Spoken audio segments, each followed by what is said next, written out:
Hello students, welcome to my channel electric Mantra. आज हम पढ़ेंगे Faraday's law of electromagnetic induction. तो माइकल फैराडे जो कि एक साइंटिस्ट थे, उन्होंने दो नियम निकाले थे और वो दो नियम का नाम क्या रख दिया था उन्होंने? Faraday's law of electromagnetic induction. अपने ही नाम के ऊपर उन्होंने दोनों नियमों का नाम रख दिया था।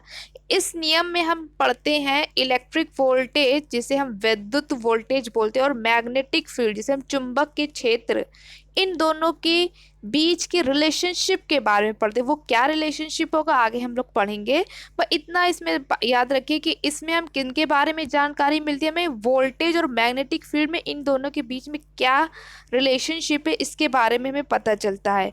फैराडेज ने दो नियम दिए थे। कितने नियम दिए थे? दो नियम दिए थे, ये भी याद रखिए। 3 पॉइंट्स आप लोग याद रखिएगा, एग्जाम में लिखने के लिए इंपॉर्टेंट रहते हैं। आगे बढ़ते हैं हम लोग।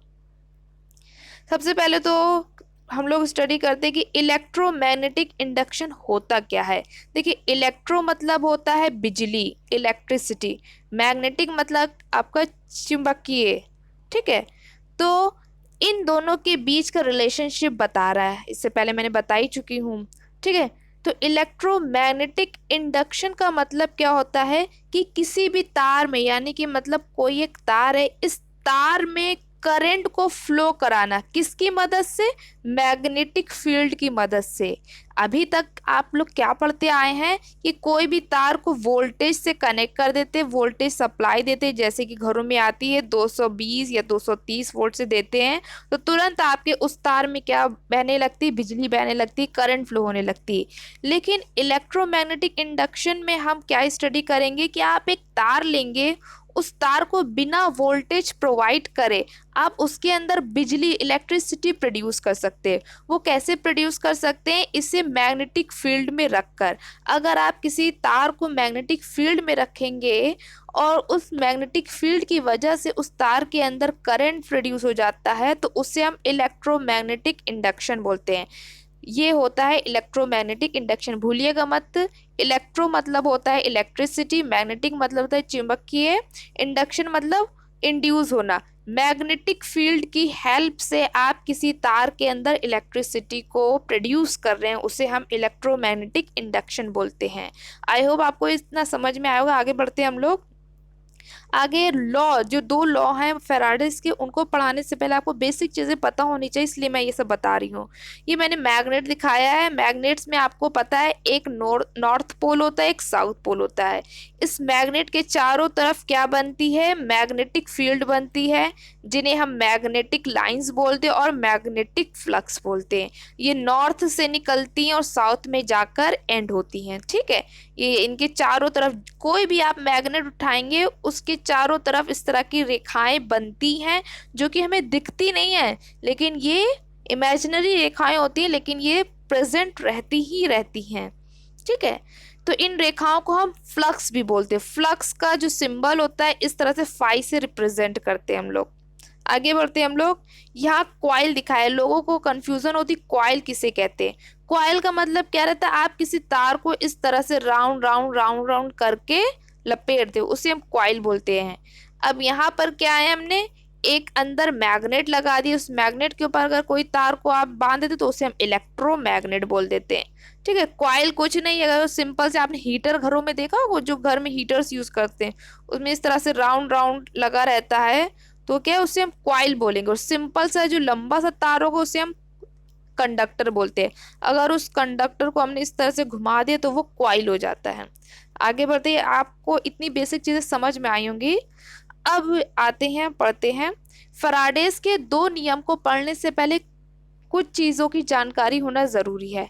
ठीक है, क्या बताया था इलेक्ट्रोमैग्नेटिक इंडक्शन में हमने कि आप किसी तार में किसी मैग्नेटिक फील्ड की मदद से आप किसी तार के अंदर इलेक्ट्रिसिटी को प्रोड्यूस कर रहे हैं। ठीक है, तो किसी तार में अगर आपको इलेक्ट्रिसिटी देना है बिना किसी वोल्टेज के, तो आप उन्हें दो तरीके से दे सकते हैं। पहला हमने केस लिया, केस के थ्रू हम लोग स्टडी कर रहे हैं कि हमने कॉइल को स्टेशनरी रखा। स्टेशनरी का मतलब है रुका हुआ, स्थित रखा। हमने यहाँ पे आपको कॉइल दिखा दिया, एक कॉइल है जो कि बिल्कुल रुका हुआ है, यहाँ पे कोई चाल चलन उसके अंदर निर्मोशन नहीं है। और मैग्नेट को मूव करा रहे। पहला केस हमने क्या लिया कि हमने एक तार उठाया, उस तार को इस तरह से कॉइल बना लिया और वहां पर रख दिया, ठीक है। स्टेशनरी का मतलब रखा हुआ है, इसे बिल्कुल भी इसमें कोई भी मूवमेंट नहीं हो रहा है। लेकिन आपने एक मैग्नेट उठाया, मैग्नेट आपने यहाँ पे रखा, मैग्नेट में क्या है, नॉर्थ पोल साउथ पोल बने हुए हैं, और मैंने इससे पहले आपको डायग्राम दिखाया, इसके चारों तरफ क्या बन रही होंगी, मैग्नेटिक फील्ड। अगर हम इस मैग्नेट को, ये जो आपको मैग्नेट दिख रहा है, इस मैग्नेट को इधर उधर मूवमेंट कराएंगे, यानी कि थोड़ी देर इधर ले जाए, फिर इधर ले जाए, फिर इधर ले जाए, फिर इधर ले जाए, लेफ्ट एंड राइट मूवमेंट करा रहे, किसका, मैग्नेट का। तो हमें ये देखने को मिलता है कि ये जो तार है आपका, यहाँ पे जो आपको तार दिख रहा है, इस तार के अंदर आप देखेंगे कि वोल्टेज इंड्यूस हो रहा है। यहाँ पर हमने एक गैल्वेनोमीटर लगाया है, जहां से ये हमें पता चलता है कि वोल्टेज या करंट इसके अंदर प्रेजेंट है तार में कि नहीं, उससे हमें पता चल जाता है गैल्वेनोमीटर की डिफ्लेक्शन। गैल्वेनोमीटर एक क्या रहता है, एक तरह का मेजरमेंट इंस्ट्रूमेंट होता है। आप लोगों ने देखो स्टेबलाइजर वगैरह में लगे रहते हैं, नीडल्स वगैरह लगी रहती हैं, उसकी नीडल्स से आप लोग के मूवमेंट से पता चल जाता है कितना वोल्टेज आ रहा है।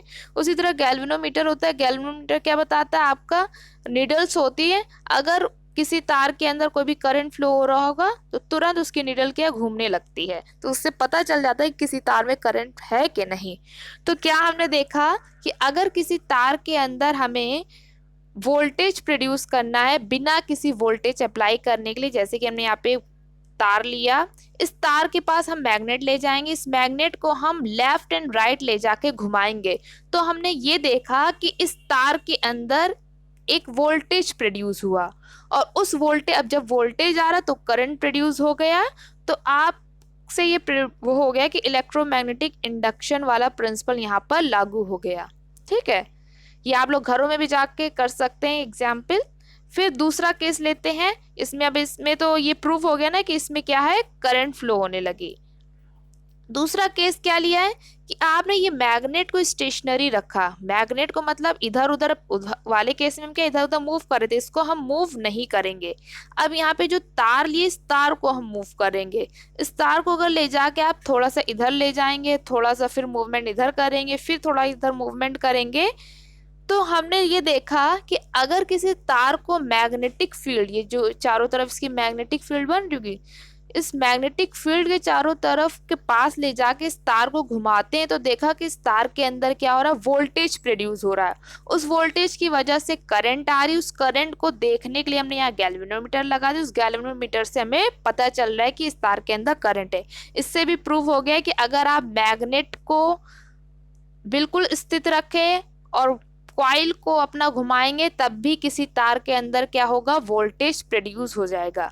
एक थर्ड केस लेते हैं। थर्ड केस में क्या करा हमने, आपका जो मैग्नेट है और आपका जो कॉइल है, दोनों स्टेशनरी, मतलब दोनों रुके हुए हैं, ना इसको आप चला रहे हैं ना मैग्नेट को आप चला रहे हैं। तो क्या देखेंगे कि कॉइल के अंदर या तार के अंदर क्या है, कोई भी करंट प्रोड्यूस नहीं होगा।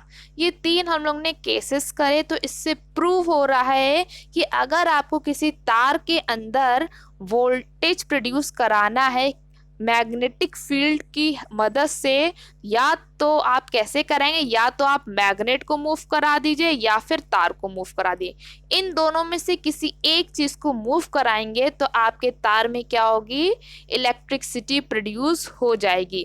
लेकिन अगर आपने इन दोनों को नहीं मूवमेंट कराया तो आपका किसी में भी तार में इलेक्ट्रिसिटी प्रोड्यूस नहीं होगी। ये आपको इतना समझ में आया। अब फैराडेज लॉ पे आते हैं हम लोग।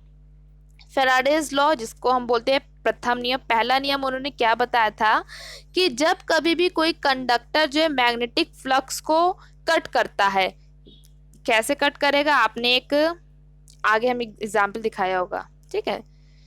जब कभी भी कोई कंडक्टर जो है मैग्नेटिक फ्लक्स को कट करता है तो उसमें ईएमएफ इंड्यूस हो जाता है। फैराडेज का पहला नियम यही था कि अगर कोई कंडक्टर जो है मैग्नेटिक फील्ड को कट करता है तो उसके अंदर क्या प्रोड्यूस हो जाएगा, ईएमएफ प्रोड्यूस है। कहाँ पे, एग्जाम्पल के तौर पे मैंने यहाँ दिखा रहे हैं, मैंने ये रेड कलर का क्या लिया, कंडक्टर लिया है। इस कंडक्टर के अंदर देखिए मैंने एक मैग्नेट रखा है, इस मैग्नेट को ले जाके हम इधर उधर घुमाएंगे तो ये इसके चारों तरफ मैग्नेटिक फ्लक्स होगा। ये मैग्नेटिक फ्लक्स तार से कट हो रहा होगा। पहले आपकी पोजीशन मैग्नेट की यहाँ पे थी, फिर आगे बढ़े, पोजीशन देखिए यहाँ पर आ गई मैग्नेट की, फिर आगे जाएंगे, पोजीशन देखिए यहाँ आ गई। तो मैग्नेट आपको कंटिन्यूसली क्या है, इस तार के अंदर क्या है, घूम रहा है, इधर जा रहा है, इधर जा रहा है, जिसकी वजह से इसके चारों तरफ जो भी मैग्नेटिक फ्लक्स बन रहा होगा वो भी क्या है, तार काट रहा होगा ना। देखिए तार काट तो रहा है। तो यही फर्स्ट लॉ बता रहा था कि अगर कोई कंडक्टर जो है, अगर कंडक्टर का मतलब है चालक, ये तार जो है किसी मैग्नेटिक फ्लक्स, मतलब ये मैग्नेटिक फ्लक्स को कट करता है, तो उस तार के अंदर क्या हो जाता है, ईएमएफ इंड्यूस हो जाता है, मतलब वोल्टेज इंड्यूस हो जाएगी। इसके अंदर क्या हो जाएगा, एक वोल्टेज प्रेरित हो जाएगा। उस वोल्टेज की वजह से क्या हो जाएगी, करंट प्रोड्यूस होगी, और करंट की वजह से आपका जो भी जिसमें यूज करना रहता है आप उस करंट में यूज कर सकते हैं। ठीक है, फर्स्ट लॉ आपका ये था। फर्स्ट लॉ को न्यूमेरिक वो इक्वेशंस के रूप में कैसे लिखते हैं, E directly proportional to d phi upon d t. D phi आपका क्या दिखा रहा है, फ्लक्स, मैग्नेटिक फ्लक्स दिखा रहा है, और ई क्या है, आपका वोल्टेज दिखा रहा है। दूसरी बात क्या है कि आपका जितना भी फ्लक्स कटेगा उतना ही वोल्टेज प्रोड्यूस होगा, वो सेकंड नियम है। पहला तो नियम आपको समझ में आ गई, अगर कोई कंडक्टर जो तार आपका किसी मैग्नेटिक फील्ड में जाके आप उस मैग्नेटिक फील्ड में रखेंगे और मैग्नेट को इधर उधर घुमाएंगे तो ईएमएफ इंड्यूस हो जाएगा, पहला नियम था। दूसरा लॉ क्या है, दूसरा लॉ बताता है कि आपका जितना ज्यादा लिंकेज होता, फ्लक्स लिंकेज क्या होता है कि आपने ये तार बनाया गेन, ठीक है, यहाँ आपने मैग्नेट बनाया जिसके नॉर्थ पोल होगा, साउथ पोल होगा, ठीक। तो आपके नॉर्थ पोल से साउथ पोल में जाकर मैग्नेटिक फ्लक्स निकल रहा होगा। तो ये जो मैग्नेटिक फ्लक्स जितना ज्यादा इस तार से लिंक करता है उसे हम फ्लक्स लिंकेज कर रहे हैं, ठीक है। जितना ज्यादा ये देखिए तार से जो मिल रहा है जाके फ्लक्स, उसी को हम फ्लक्स लिंकेज कहते हैं। तो जितना ज्यादा फ्लक्स लिंकेज होगा उतना ज्यादा इस तार के अंदर क्या होगा, वोल्टेज प्रोड्यूस होगा। और जितना कम इनके बीच में लिंकेज होगा, लिंकेज मतलब एक दूसरे से मिलन कम होगा, उतना ही वोल्टेज कम प्रोड्यूस होगा। सेकेंड लॉ ये बताता है आपका, जो कि हम दिखा सकते हैं, E equal to minus n d phi upon d t. Minus यहाँ शो करता है कि जो भी आपके तार में वोल्टेज प्रोड्यूस हुआ है वो हमेशा अपोज करता है मेन वोल्टेज को, ठीक है। आई होप आपको इतना समझ में आया होगा। अगर कोई कंफ्यूजन है तो प्लीज़ मुझे ग्रुप में बताइएगा, मैं अगेन आपको एक्सप्लेन करने में मदद करूँगी, या फिर मैं जूम क्लास में आपको और अच्छे से एक्सप्लेन कर दूँगी। Okay, thank you students.